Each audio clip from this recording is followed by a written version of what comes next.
Doctor সাহেব, ওর কি sense আছে? কিছু একটা আছে, তবে সেটা সেন্স না, সেটা lozenges. Lozenges, where only common sense is missing. Excuse me, what? Disclaimer, এই চ্যানেলের কোনো কন্টেন্টের পাইরেসির বিরুদ্ধে কঠোর আইনগত ব্যবস্থা নেওয়া হবে। পাইরেসি করবেন না, পাইরেসি করতে কাউকে উৎসাহিত করবেন না।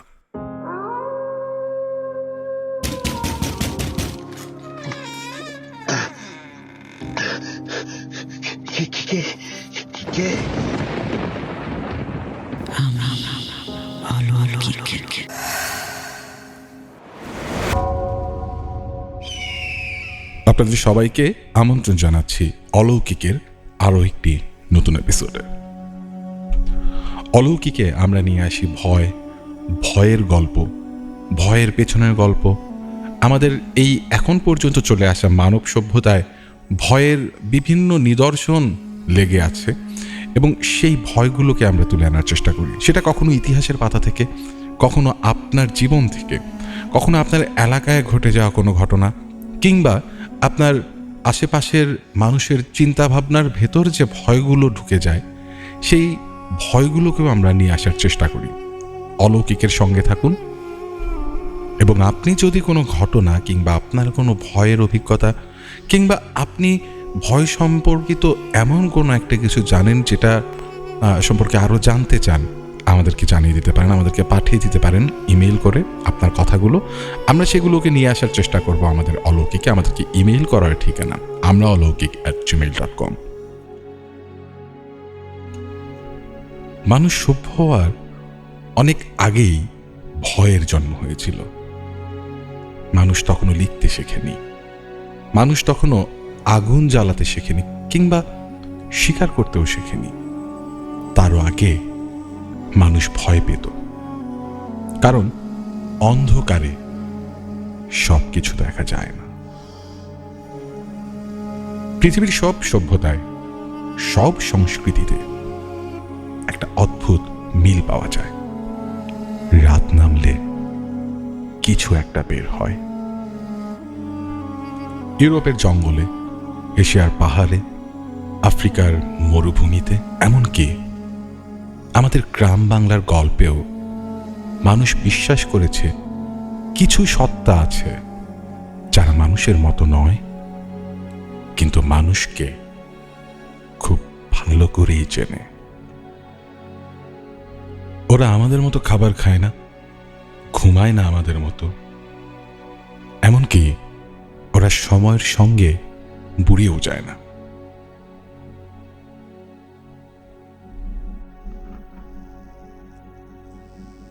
কিন্তু ওরা জানে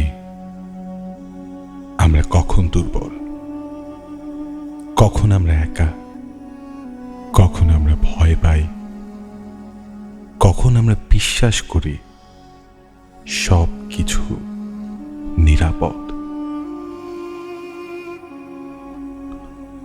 লোককথা বলে এই সত্তাগুলো জন্ম নেয় মানুষের সবচেয়ে গভীরতম ভয় থেকে।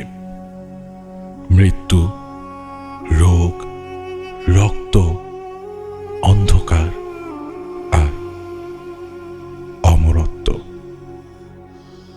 কিছু কিছু গল্পে বলা হয় ওরা একসময় মানুষই ছিল, কিন্তু কোনো সীমা ভেঙে ফেলেছিল।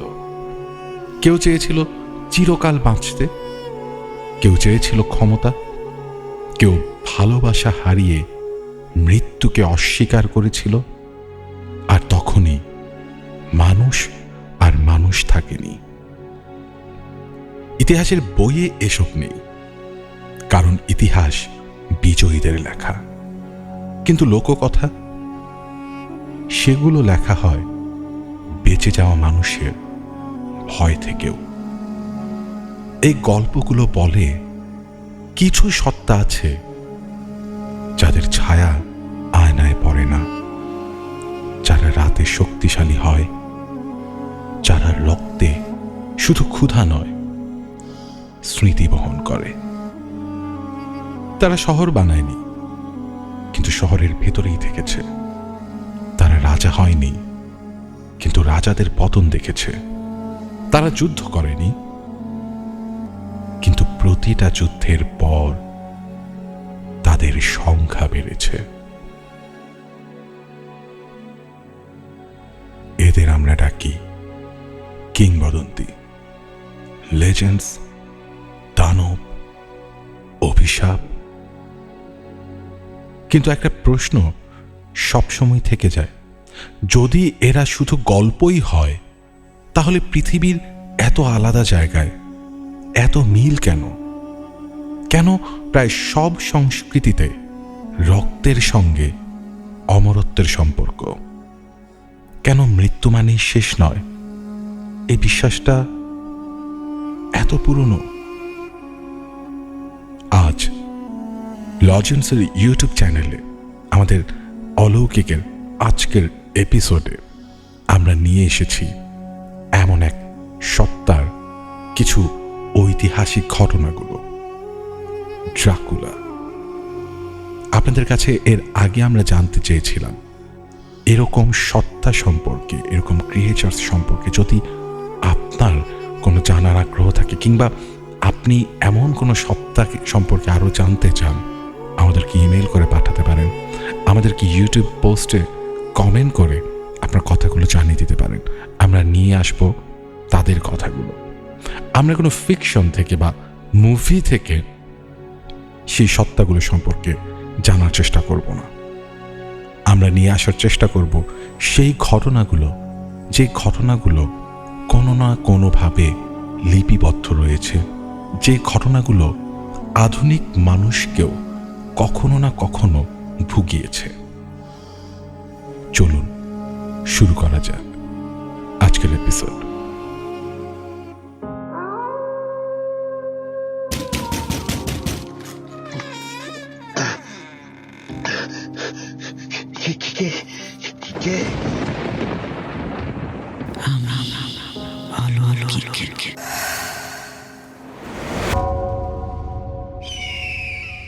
যে কথা বলছিলাম, এই সব কিংবদন্তির ভিড়ে একজন আছে যার গল্প ঠিক অন্যদের মতো নয়, কারণ তার অস্তিত্ব শুধু লোককথায় সীমাবদ্ধ ছিল না। তার নাম পাওয়া যায় রাজ দরবারের নথিতে, যুদ্ধের দলিলে, শত্রুর অভিযোগে আর চার্চের অভিশাপে। সে কোনো অন্ধকার গুহায় জন্মায়নি, সে কোনো গ্রামীণ কল্পনা নয়। সে জন্মেছিল সম্ভবত কোনো এক সিংহাসনের ছায়ায়। একজন মানুষ যিনি দিনের আলোতে ছিলেন শাসক, আর রাতের অন্ধকারে একটা আতঙ্ক। ইতিহাস তাকে মনে রেখেছে ভিন্ন নামে। কেউ বলেছে এক মহান যোদ্ধা, কেউ বলেছে নিষ্ঠুর, নির্দয়, রক্তপিপাসু। কিন্তু সাধারণ মানুষ আরেকটা নাম ফিস করে বলতো, রাতে দরজা বন্ধ করো, জানালা ঢেকে রাখো, কারণ সে ঘুমায় না। তার শত্রুরা শুধু মারা যেত না, তাদের দেহ সপ্তাহের পর সপ্তাহ পচত না। আর দুর্গের আশেপাশে রাতে কুকুর কাঁদত, পাখি উড়ত না, আর মৃতদের কবর নিরাপদ থাকত না। চার্চ তাকেও অভিশাপ দিয়েছিল। ইতিহাস তাকে নায়ক বানাতে চেয়েছিল, আর লোককথা তাকে অমর করে ফেলেছিল। একটা প্রশ্ন আজও অমীমাংসিত, যদি সে শুধুই মানুষ হয় তাহলে মৃত্যুর পরও কিভাবে সে বেঁচে থাকে? কেন শত শত বছর পরেও তার গল্পে রক্তের গন্ধ পাওয়া যায়?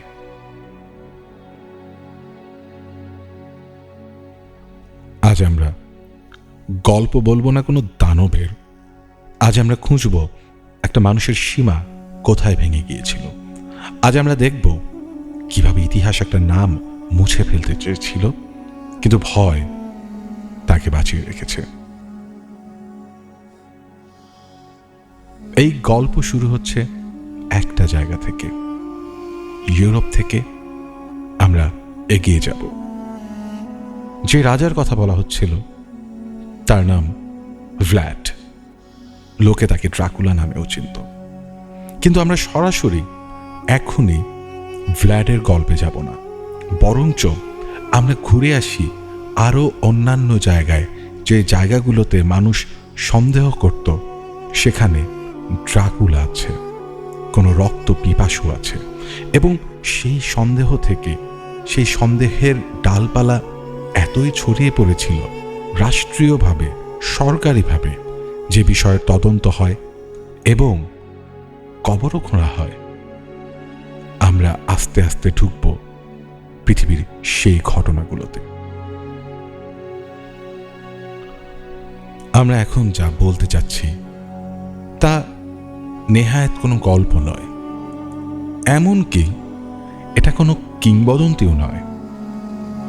এগুলো পাওয়া গেছে সরকারি ফাইলে। এই ফাইলের নিচে ছিল রাষ্ট্রীয় সিল, একজন সামরিক কর্মকর্তার স্বাক্ষর, কোনো লোককথার সংগ্রাহকের নাম, কোনো গ্রাম্য পুরোহিতের নাম, একজন প্রশিক্ষিত দায়িত্বপ্রাপ্ত সরকারি অফিসারের। এই রিপোর্ট লেখা হয়েছিল 1725 সালে ইউরোপে, একটি সাম্রাজ্যের প্রশাসনিক কাঠামোর ভেতর। এখানে কেউ লেখেনি আমরা বিশ্বাস করি ভূত আছে। এখানে লেখা হয়েছিল গ্রামবাসীর অভিযোগের প্রেক্ষিতে কবর খননের অনুমতি প্রদান করা হলো। একটা প্রশ্ন এখানে থামিয়ে দেয়, কি এমন ঘটেছিল যার কারণে একটি সরকার মৃত মানুষের কবর খুঁড়তে রাজি হয়েছিল? এটা কোনো আতঙ্কিত জনতার সিদ্ধান্ত ছিল না। এটা ছিল ফাইল খোলা, অনুমতি নেওয়া, স্বাক্ষর দেওয়া এবং তারপর কবর খোঁড়া।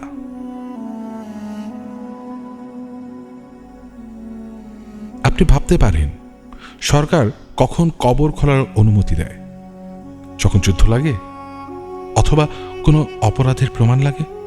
কিন্তু এখানে কোনো যুদ্ধ ছিল না, কোনো হত্যাকারী ধরা পড়েনি, শুধু মানুষ মারা যাচ্ছিল। এবং সবাই বলছিল ওরা মারা যাওয়ার পরও আসছে।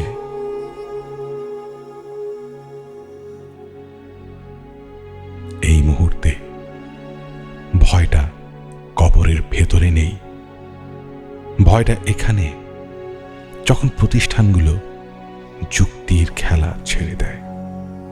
কারণ একজন মানুষ ভুল করতে পারে, একটা গ্রাম ভয় পেতে পারে, কিন্তু যখন একটা রাষ্ট্র মৃতদেহ পরীক্ষা করতে নামে তখন প্রশ্নটা বদলে যায়। এই গল্প ভ্যাম্পায়ার দিয়ে শুরু হয়নি, এই গল্পটা শুরু হয়েছিল একটা স্বাক্ষর দিয়ে। 1725 সালে ইউরোপে তখন অন্ধকার যুগ ছিল না। সে সময়টাতে ইউরোপে ছিল ইউনিভার্সিটিজ, সেই সময়টা ছিল চিকিৎসা বিজ্ঞানের যুগ, আইন এবং ফাইলপত্রের যুগ। এই সময় ডাক্তাররা মানব দেহ কেটে পরীক্ষা করতেন, মিলিটারি অফিসাররা রিপোর্ট লিখতেন, প্রশাসন মুখের কথায় কাজ করত না, সব কিছু চলত কাগজে। যে জায়গার কথা আমরা বলছি সেটা কোনো জঙ্গল না, সেটা ছিল অস্ট্রিয়ান সাম্রাজ্যের অধিভুক্ত একটা এলাকা। সেখানে ছিল চার্চ, প্রশাসনিক অফিস, সামরিক উপস্থিতি এবং চিকিৎসক। অর্থাৎ যদি কেউ বলে ওরা কুসংস্কারাচ্ছন্ন ছিল, তাহলে প্রশ্ন আসে কেন ডাক্তার রিপোর্ট লিখেছিল, কেন মিলিটারি সিল লাগানো হয়েছিল? এই সময় ইউরোপে একটা বিষয় খুব গুরুত্বপূর্ণ ছিল, মৃত্যুর কারণ নির্ধারণ। কারণ ভুল মৃত্যু মানে আইনি সমস্যা, সম্পত্তির সমস্যা এবং চার্চের প্রশ্ন। তাই কাউকে কবর দেওয়ার আগে সব কিছু যাচাই করা হতো। তবু এই সময়ই একটা অদ্ভুত প্যাটার্ন দেখা যায়। একটা গ্রামে একজন মারা যায়, তারপর আরেকজন, তারপর আরেকজন। সবাই বলছিল ওরা অসুস্থ হয়ে মরেনি। আর অদ্ভুত ছিল, এই মৃত্যুগুলো একটা নির্দিষ্ট কবরের পর শুরু হচ্ছিল। গ্রামবাসীরা প্রথমে প্রশাসনের কাছে যায়নি, তারা গেছে চার্চে। চার্চ প্রথমে বলেছিল ভয় পেও না, ডাক্তার বলেছিল প্রমাণ আনো। প্রমাণ বলতে তারা কি আনবে? মৃত মানুষ তো কথা বলে না। তাই যা করা হয়েছিল আজকের দৃষ্টিতে অস্বাভাবিক, কিন্তু তখনকার নিয়মে যৌক্তিক। একটা আবেদন লেখা হয়। সেই আবেদনে লেখা ছিল একাধিক মৃত্যুর কারণ অজ্ঞাত রয়েছে, একই ব্যক্তির নাম বারবার উঠে আসছে। এই আবেদন গ্রামেই আটকে থাকেনি, এটা গেছে ঊর্ধ্বতন কর্মকর্তার কাছে, এবং সেখান থেকেই গল্পটা ভয়ঙ্কর হয়ে ওঠে। কারণ এই আবেদনে ভ্যাম্পায়ার শব্দ প্রথমে ছিল না। শব্দটা আসার আগেই সরকার নড়ে চড়ে উঠেছিল। প্রশ্নটা তখন ছিল না এটা কি দানব, প্রশ্নটা ছিল কেন মানুষ মারা যাচ্ছে। আর এটাই সবচেয়ে ভয়ঙ্কর অংশ। কারণ যখন কোনো সমাজ যুক্তির ভেতরে থেকেও ভেঙে পড়ে, তখন ভয় কল্পনা থেকে আসে না।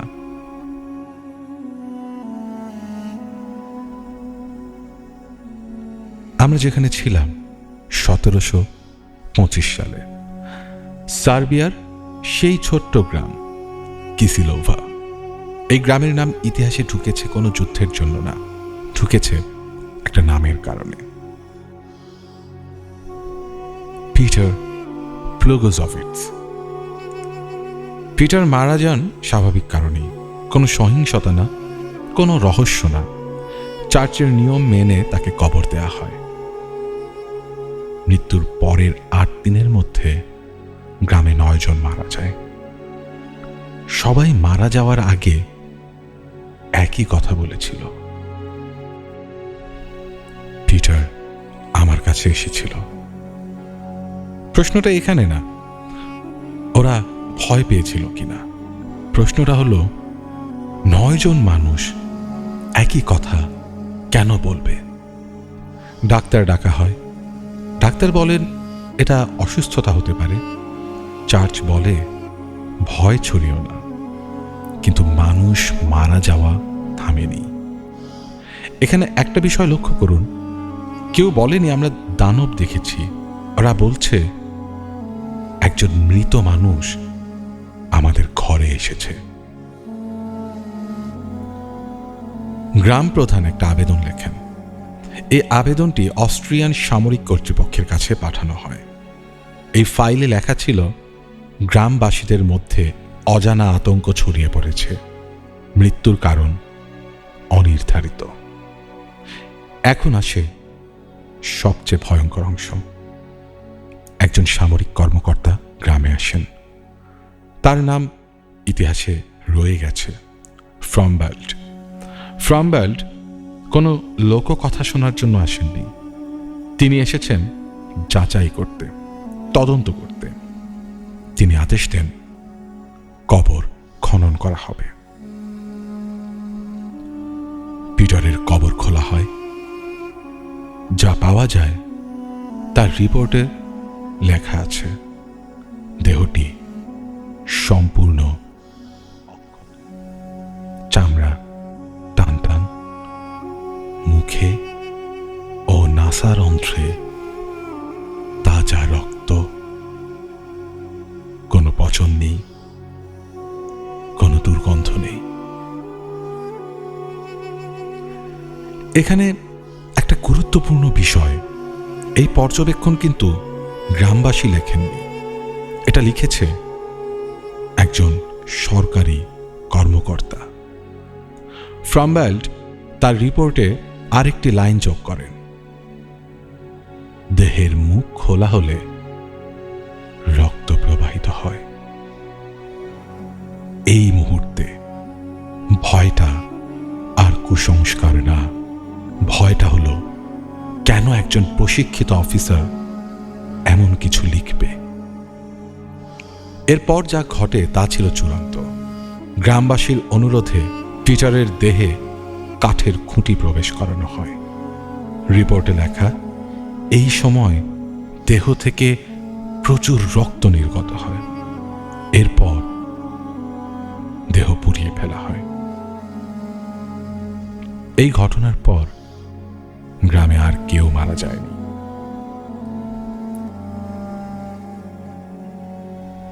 এই কেসটি এখানেই শেষ হতে পারত।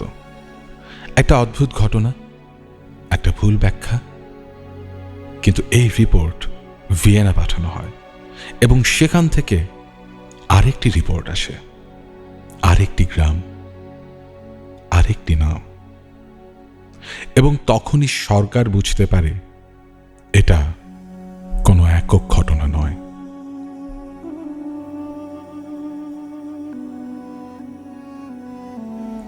(1726 সাল) পিটার প্লোগোজোভিৎসের ঘটনার 1 বছরেরও কম সময় পার হয়েছে।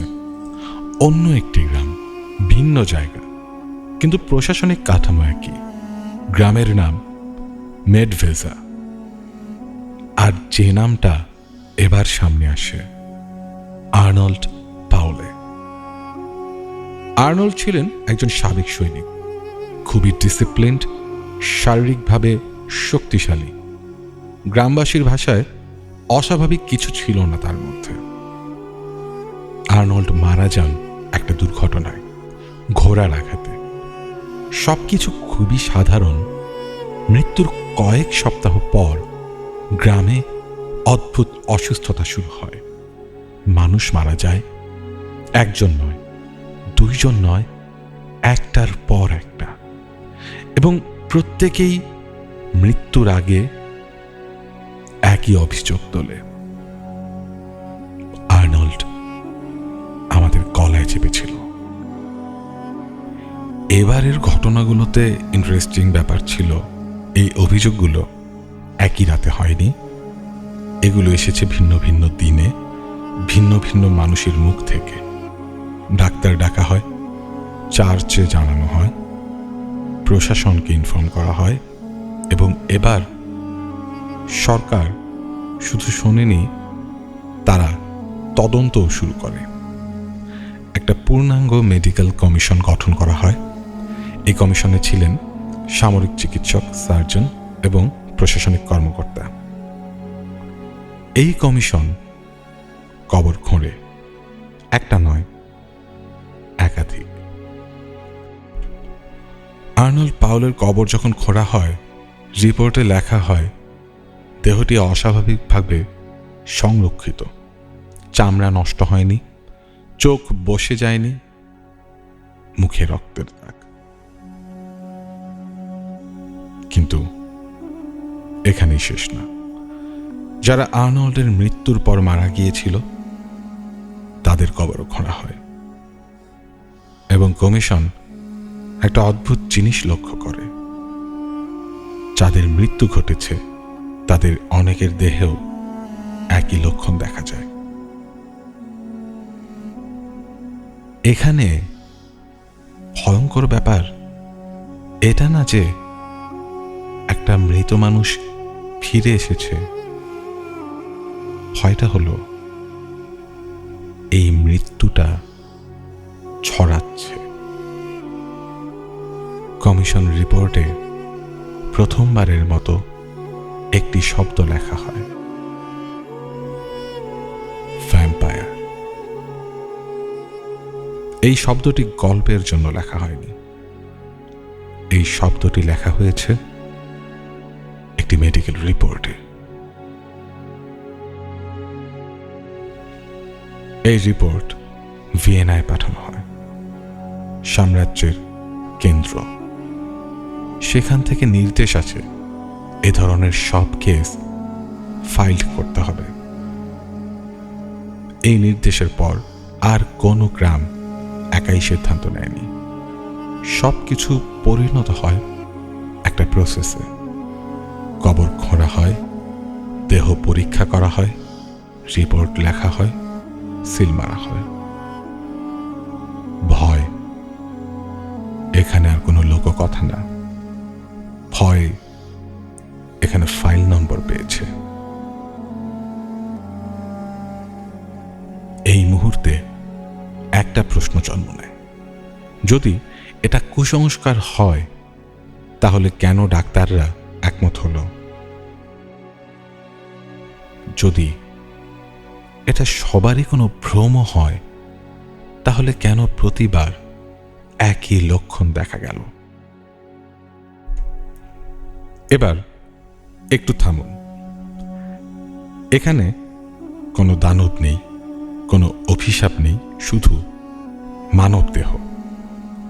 1720-এর দশকে ডাক্তাররা যা দেখেছিলেন তা আজ আমাদের কাছে বিজ্ঞানের অংশ, কিন্তু তখন এগুলো ছিল অজানা। মৃত্যুর পর মানব দেহ কি করে তা তখন সম্পূর্ণভাবে বোঝা যেত না। ডাক্তাররা যখন কবর খুঁড়ে দেহ তুলতেন তারা দেখতেন পেট অস্বাভাবিকভাবে ফুলে আছে। এই ফুলে যাওয়ার কারণ ভেতরে জমে থাকা গ্যাস, কিন্তু তখন এই গ্যাসের ব্যাখ্যা কারো জানা ছিল না। তাই মনে হতো দেহটি কিছু গিলে ফেলেছে, আর যখন চাপ পড়ত মুখ দিয়ে রক্ত বেরিয়ে আসতো। এই রক্ত আসলে ছিল ভেতরের তরল, কিন্তু রিপোর্টে লেখা হতো তাজা রক্ত। আরেকটি বিষয়, মৃত্যুর পর চামড়া শুকিয়ে যায়, ফলে চুল আর নখ বেরিয়ে এসেছে বলে মনে হয়। ডাক্তাররা লিখেছেন চুল আর নখ মৃত্যুর পরও বৃদ্ধি পেয়েছে। আজ আমরা জানি এটা ভ্রম, কিন্তু তখন এটা ছিল অস্বাভাবিক। আর আছে আরেকটা অস্বস্তিকর বিষয়, কিছু দেহ থেকে শব্দ বের হতো। গ্যাস বের হবার সময় এক ধরনের গোঁকো শব্দ, কিন্তু যারা শুনত তারা শুনত একটা কণ্ঠ। এখন প্রশ্ন আসে, সব কিছুরই যদি বৈজ্ঞানিক ব্যাখ্যা থাকে তাহলে ভয়টা কোথায়? ভয়টা এখানে, এই লক্ষণগুলো একটা দেহে নয়, একই লক্ষণ দেখা যাচ্ছিল একাধিক দেহে, একাধিক গ্রামে, একাধিক রিপোর্টে। একই শব্দ, একই পর্যবেক্ষণ, একই সিদ্ধান্ত। এখান থেকেই একটা ভয়ঙ্কর রূপ নেয়। ডাক্তাররা আর ভুল খুঁজছিলেন না, তারা খুঁজছিলেন কারণ। আর মানুষের মন যখন কারণ খুঁজে পায় না তখন সে নাম দেয়। এই নামটাই ভ্যাম্পায়ার। এই নামটা কল্পনা থেকে আসেনি, এটা এসেছে মানুষের বাস্তব জীবন থেকেই। এবং যখন এই শব্দটা ফাইলে ঢুকে যায়, ভয় আর থামে না, ভয় সংক্রামক হয়ে ওঠে। এই পর্যায়ে কিছু একটা বদলে যায়।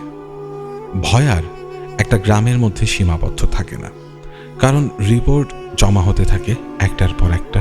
সব রিপোর্টে ভাষা আলাদা, হাতের লেখা আলাদা, কিন্তু পর্যবেক্ষণ এক। ভিয়েনায় বসে কেউ ভাবেনি এটা কেবল গল্প। একই বিষয় বারবার উঠে আসছিল, মৃত্যুর পরও দেহে পরিবর্তন ঘটছে। এই মুহূর্তে সরকারের সামনে দুটি পথ, এক সবকিছু অস্বীকার করা, দুই সবকিছু নথিভুক্ত করা। সরকার দ্বিতীয় পথটাই বেছে নেয়। নির্দেশ জারি হয় এ ধরনের ঘটনাগুলো নিয়মিতভাবে রিপোর্ট করতে হবে। এর মানে কবর খোঁড়া আর ব্যতিক্রম কিছু ছিল না। এটা হয়ে যায় একটা প্রোটোকল। ডাক্তাররা জানতেন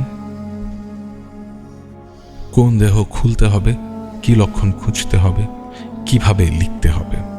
চার্চ জানত কখন প্রার্থনা থামাতে হবে, কখন প্রশাসন ডাকতে হবে। আর গ্রামবাসীরাও জানত ভয় পেলে কোথায় যেতে হবে। ভয় এখন আর অজানা না, ভয় সংগঠিত। কিছু গ্রামে মানুষ রাতের বেলা ঘুমানো বন্ধ করে দেয়, আর কিছু জায়গায় কবরের পাশে পাহারা বসে। কিন্তু কেউ প্রশ্ন করছিল না এটা আদৌ সত্য কিনা। প্রশ্নটা বদলে গিয়েছিল। প্রশ্নটা এখন পরেরটা কে। এই সময়ই একটা শব্দ সীমান্ত পার হয়, ভ্যাম্পায়ার। এই শব্দটা লোককথা হিসেবে নয়, ঢুকে পড়ে জার্মান ভাষায়, ফরাসি ভাষায়, ইংরেজি লেখায়।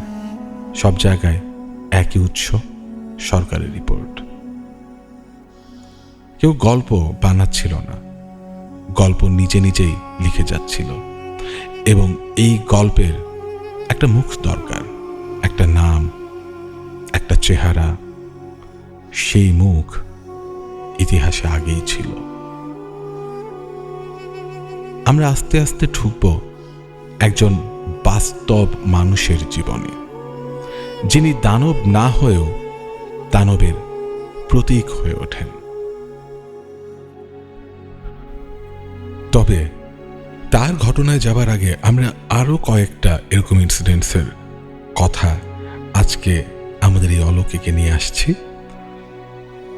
যে ভয়টা চারপাশে ছড়িয়ে পড়ছিল, সেই ভয়টা আরো পরেও আরো অন্যান্য অনেক বৈশ্বিক কারণের ভেতর দিয়ে ডালপালা গজিয়েছে। এবং এরকম ফাইল আরো অনেক হয়েছে, এরকম রিপোর্ট আরো হয়েছে। 1700 থেকে 1800 এর মানে 1800 শুরুর দিকে যখন টিউবারকুলোসিসে অনেক অনেক মানুষ মারা যাচ্ছে, সেই সময়কার কথা। ইউরোপ থেকে 1000 মাইল দূরে কোনো রাজপ্রাসাদ নেই, কোনো সাম্রাজ্য নেই, আছে শুধু বরফ আর বরফ। কয়েকটা কাঠের ঘর, আর এমন এক রোগ ধীরে ধীরে পরিবারগুলোকে খেয়ে ফেলছে। নিউ ইংল্যান্ড, 1800 শতকের শেষ ভাগ, 19 শতকের শুরু। লোকেরা বলতো কনজাম্পশন, কারণ এই রোগ মানুষকে একেবারে খেয়ে ফেলত। ওজন কমত, কাশি বাড়ত, রাতে জ্বর আসত, আর শেষে শ্বাস থেমে যেত। আজ আমরা জানি এটা ছিল টিউবারকুলোসিস, কিন্তু তখন কেউ জানতো না একটার পর একটা মানুষ কেন মারা যাচ্ছে। একটা পরিবারে প্রথমে মারা যায় একজন, তারপর আরেকজন। আর আশ্চর্যের বিষয়, প্রথম যে মারা গেছে তার মৃত্যুর পরই যেন বাকিদের অবস্থা খারাপ হতে শুরু করে। গ্রামে ফিসফাস ছড়ায়, ও ফিরে আসছে। আমাদের যে সকল ফিকশন বা যে সকল গল্প উপন্যাস গড়ে উঠেছে সেই সময়কে প্রেক্ষাপটকে কেন্দ্র করে, সেখানে কিন্তু আমরা জানি যে আমাদের এখানেও কিন্তু ওলা বিবি এবং আরো এরকম নাম প্রচলিত ছিল সেই সমস্ত রোগগুলিকে কেন্দ্র করে। তো আমরা যেখানে ছিলাম, লোকেরা বিশ্বাস করতে শুরু করলো মৃতরা জীবিতদের জীবন শুষে নিচ্ছে। রাতে যখন কাশির শব্দ শোনা যায়, যখন ঘরে বাতি নিভে যায়, তখন মনে হতো কেউ একজন দাঁড়িয়ে আছে দরজার পাশে। দেখা যায় না, কিন্তু অনুভব করা যায়। কোনো ডাক্তার নয়, সরকারি আদেশ নয়, পরিবারই সিদ্ধান্ত নেয় কবর খুঁড়তে হবে। কারণ তাদের মতে যদি মৃতরা শান্ত না হয় তাহলে জীবিত কেউই বাঁচবে না। কবর খোঁড়া হয়, আর তখনই শুরু হয় আসল ভয়।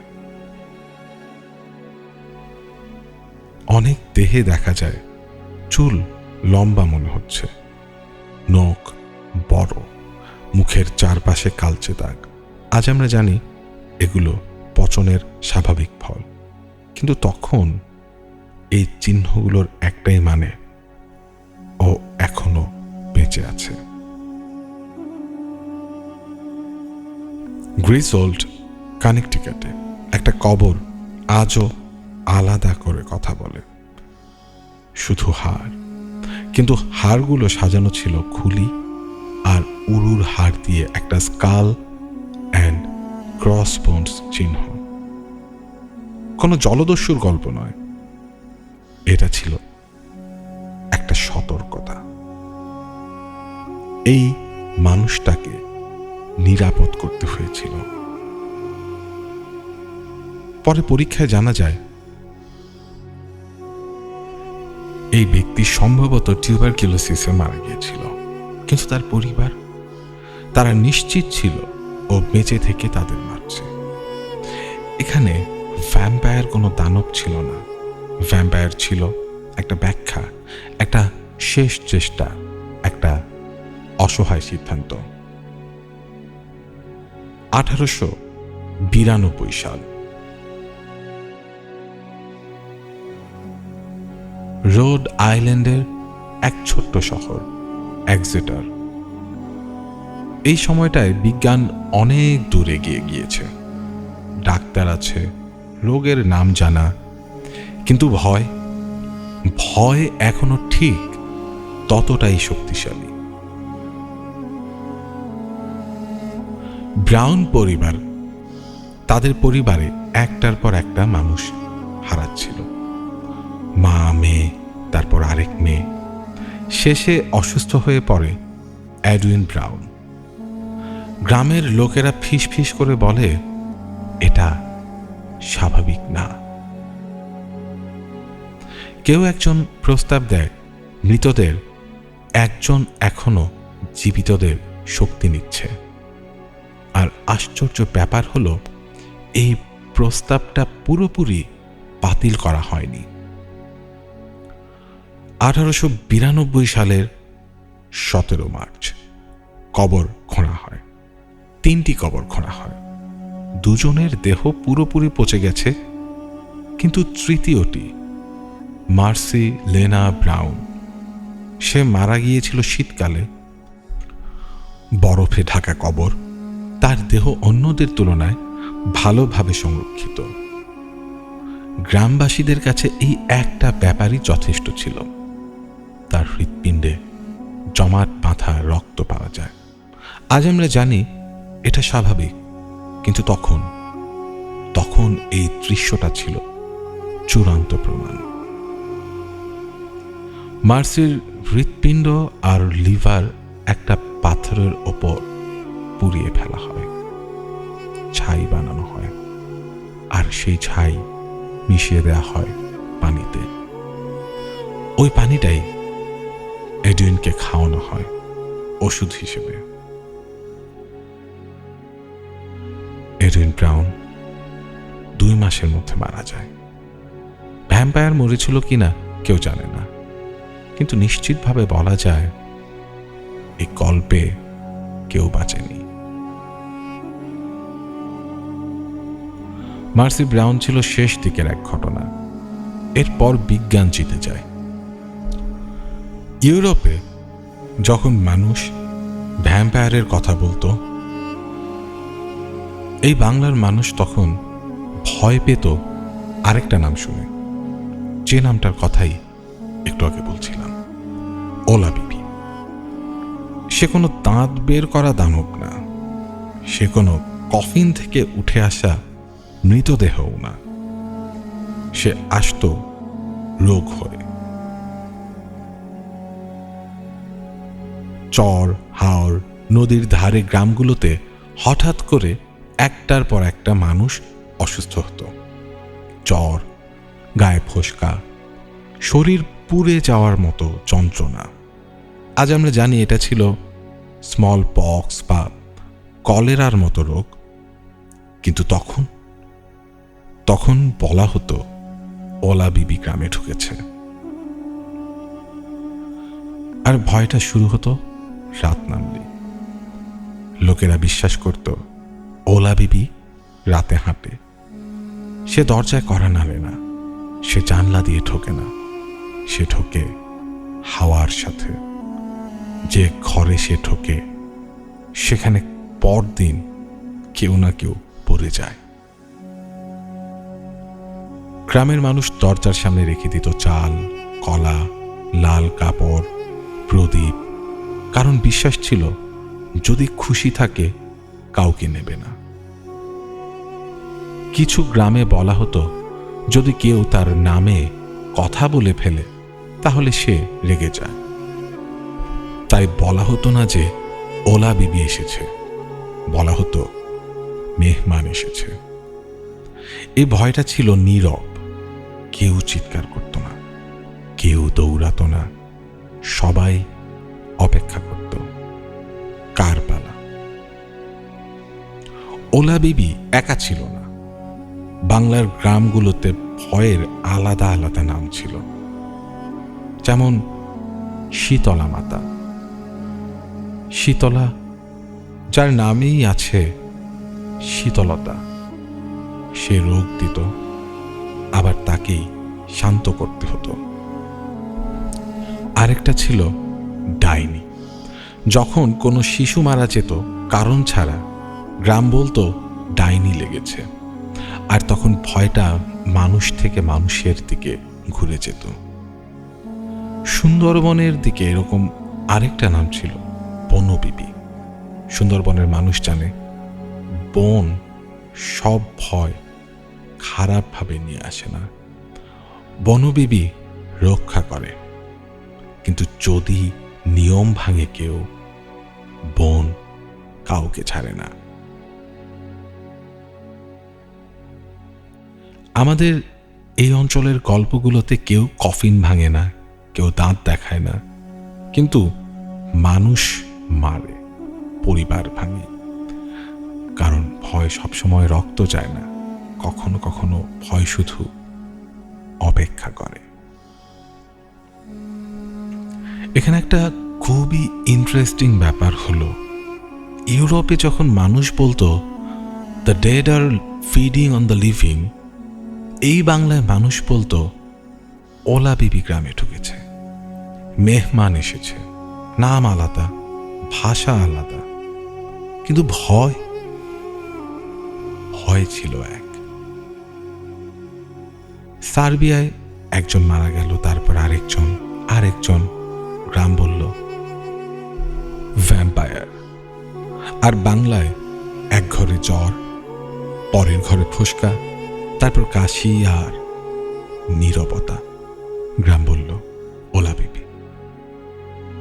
দুই জায়গাতেই প্রশ্নটা ছিল কেন থামছে না। ইউরোপে মানুষ কবর খুঁড়ল, কারণ বিশ্বাস ছিল যদি মৃত শান্ত না হয় জীবিত মরবে। বাংলায় মানুষ কিন্তু কবর খুঁড়ল না, কিন্তু দরজার সামনে রেখে দিল চাল, কলা, লাল কাপড়, কারণ বিশ্বাস ছিল যদি বিবি খুশি থাকে কাউকে নেবে না।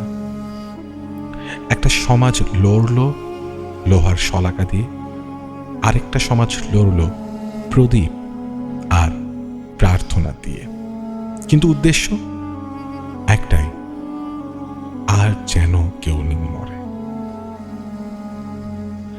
ইউরোপে কবর খুলে দেখা হলো দেহ পচেনি, মুখে রক্ত। মানুষ বলল প্রমাণ। বাংলায় একজন রাতে সুস্থ, সকালে জ্বরে অচেতন। মানুষ বলল ও এসেছে। আজ আমরা জানি একটা ছিল ডিকম্পোজিশন আর একটা ছিল ইনফেকশন, কিন্তু তখন দুটোই ছিল অজানা। আর অজানার নাম দিলেই ভয় জন্ম নেয়। ইউরোপে বলতো ভ্যাম্পায়ার রাতে আসে, বাংলায় বলা হতো ওলা বিবি রাতে হাঁটে। দুই জায়গাতেই রাত ছিল বিপজ্জনক, কারণ রাতে কেউ দেখত না, শুধু অনুভব করত।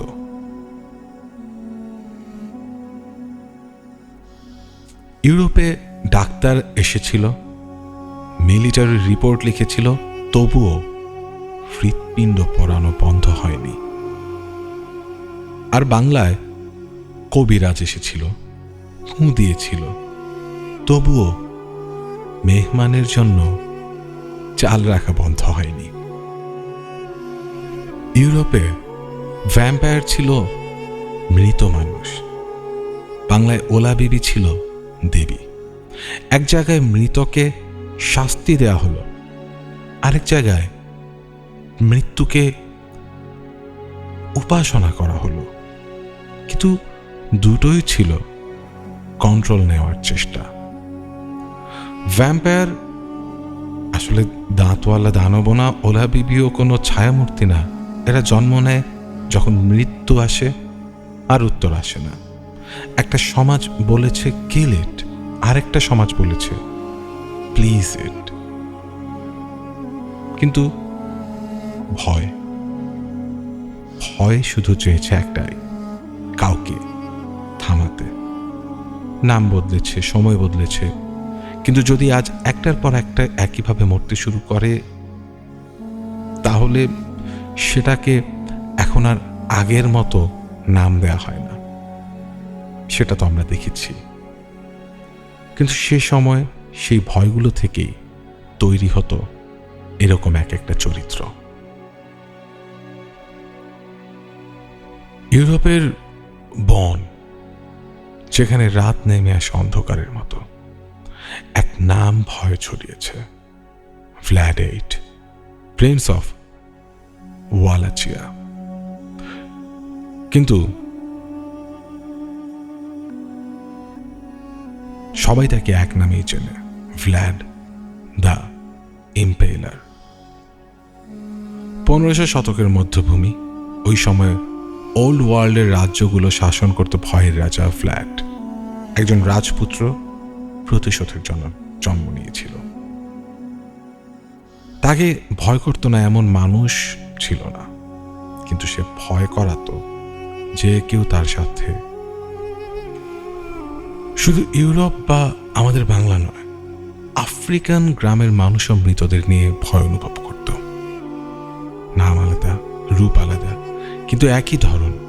মৃতরা জীবিতদের জীবন শোষণ করে।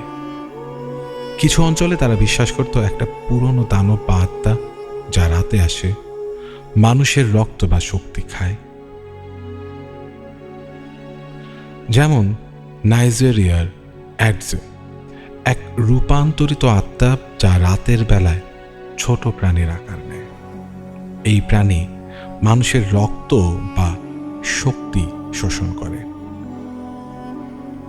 ঘানার কিছু গ্রামে আছে ওডাইফো, যে রাতের অন্ধকারে মানুষ শিকার করে, তাদের স্বপ্ন ও শক্তি চুষে নেয়। এগুলো আমাদের বাংলার ওলা বিবি বা ডাইনির মতো মানুষকে ঘুমের মধ্যে আক্রান্ত করে, সুস্থ থাকার শক্তি কমায়, পরিবারে অসুখ বা অশান্তি ছড়ায়।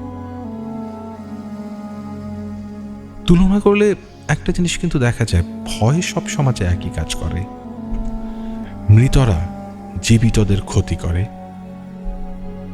মানুষের অজানা আর অস্পষ্ট মৃত্যু সুপার ন্যাচারাল এজেন্ট হিসেবে ব্যাখ্যা করা হয়। পরিবার বা সমাজ রক্ষা করার জন্য বিশেষ পদক্ষেপ নয়, কবর খোঁড়া বা আগুন, চাল, লাল কাপড় বা জাদুমন্ত্র। ইউরোপে ভ্ল্যাড বা পাওলের কাহিনী, বাংলায় ওলা ওঠা ডাইনি, আফ্রিকা অ্যাডসে বা ওবাইফো। রীতিনীতি, নাম, বিশ্বাস ভিন্ন, কিন্তু মানসিক ভয় এবং প্রতিক্রিয়া একই।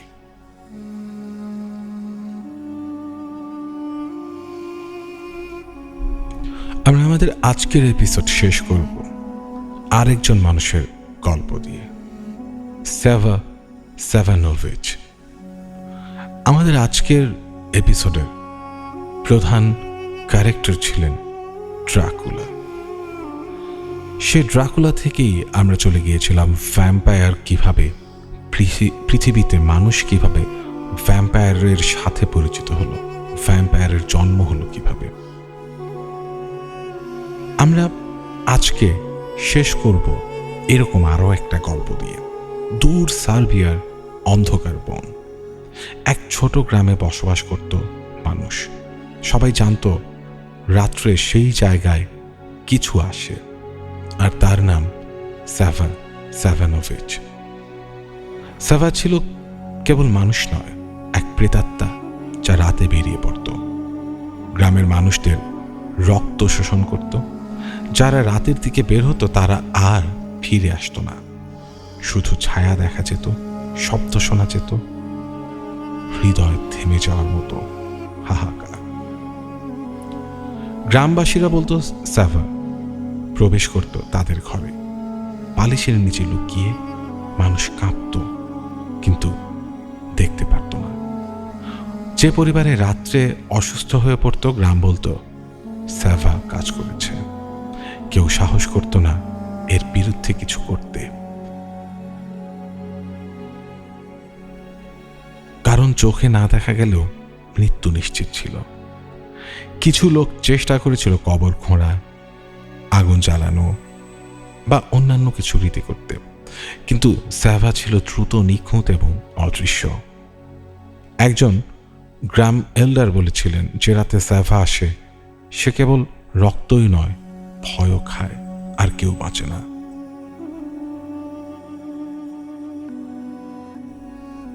ইউরোপে যখন ভ্যাম্পায়ারের আতঙ্ক, গ্রামীণ বাংলায় যখন মানুষ ভাবছে ওলা বিবি এসেছে, কিংবা আফ্রিকার কোনো এক জনগোষ্ঠী কোনো একটা ভয়ঙ্কর প্রাণীর ভয়ে কুঁকড়ে আছে, সেই সময়টাতে যেমন ভয় ছিল, সেই সময়টাতে মানুষ যেমন ব্যাখ্যাহীনতার সেই সময়টাকে ভয়ের হাতে সঁপে দিত, এই সময় আসার পরও কিন্তু মানুষের ভয় আছে। এখনো যে কেবলমাত্র দৃশ্যমান জিনিসকেই মানুষ ভয় পায় তা নয়, এখনো অনেক অদৃশ্য ভয় আমাদের চারপাশে ঘুরে বেড়ায়। আমরা এখনো এমন কিছু দেখি যা আমাদের ভাবতে বাধ্য করে। বিজ্ঞান সব কিছুর ব্যাখ্যা দিলেও কিছু কিছু ক্ষেত্রে এখনো পর্যন্ত মানুষ অসহায়, এবং এখনো পর্যন্ত মানুষ মনে করে যে এই ব্যাপারগুলো আসলেই সুপার ন্যাচারাল, এই ব্যাপারগুলো ব্যাখ্যা করা হয়তো সম্ভব না। কিন্তু আমরা আসলে কখনোই জানি না যে সময়টা আসছে সেই সময়টাতে আসলে ফেলে আসা সময়কে কেমন দেখাবে। কিন্তু যে বিষয়টা বর্তমান সেটা হচ্ছে ভয়। সেটার ব্যাখ্যা থাকুক আর না থাকুক, যে সময়টাতে সেটা ছড়াচ্ছে সেই সময়টার ভয়টাকে আমরা কখনোই অস্বীকার করতে পারি না। অলৌকিকে আমরা নিয়ে আসি সেই ভয়টাকে, কারণ সব কিছুর ভেতরেও, সব কিছুর পরেও এই ভয় বিষয়টাকে মানুষ এন্টারটেনমেন্ট হিসেবেও নিতে চায়। মানুষ যেমন দুঃখবোধ কেউ গ্রহণ করতে চায়, মানুষ মিথ্যা জেনেও হাসিকে গ্রহণ করতে চায়, মানুষ ভয়টাও পেতে চায়। আর সেই ভয়গুলোর বাস্তব চিত্রগুলো আমরা নিয়ে আসার চেষ্টা করি আমাদের অলৌকিকে। সামনের এপিসোডে আমরা নিয়ে আসব পৃথিবীর আরও ভয়ঙ্কর কিছু ক্যারেক্টারের কথা, এবং আপনাদেরকেও বলছি আপনারা আপনাদের ভয়ের ঘটনাগুলো আমাদেরকে পাঠান, আপনাদের ভয়ের কথাগুলো আমাদেরকে জানান, আর সেগুলো নিয়ে আমরা আসবো আমাদের অলৌকিকে। আর সেই সাথে আপনি জানেন আমরা কিছুদিন আগে চার্লস ম্যানসনকে নিয়ে কথা বলেছিলাম, আমাদের স্টুডিওতে গেস্ট হিসেবে এসেছিল একজন।